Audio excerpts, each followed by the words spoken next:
જો આમ વાદળા ફૂલ અંધારેલો છે, વાદળા કાળા ડિબાંગ થઈ ગયું છે, એ વરસાદ ફૂલ આવશે.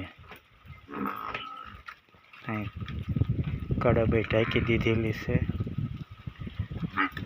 થોડીક પલ્લે પાડીઓ જો બાંભરે છે, કંઈક એને વરસાદમાં બહુ મજા આવી છે.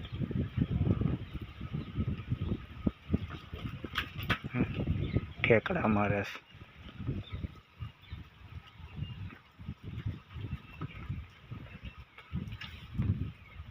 લીલું કાસ થઈ ગયું કારણ કે વરસાદ આવ્યો બહુ. તમે મિત્રો નવા હોય તો અમારી ચેનલને લાઈક કરજો, શેર કરજો અને સબસ્ક્રાઈબ કરજો.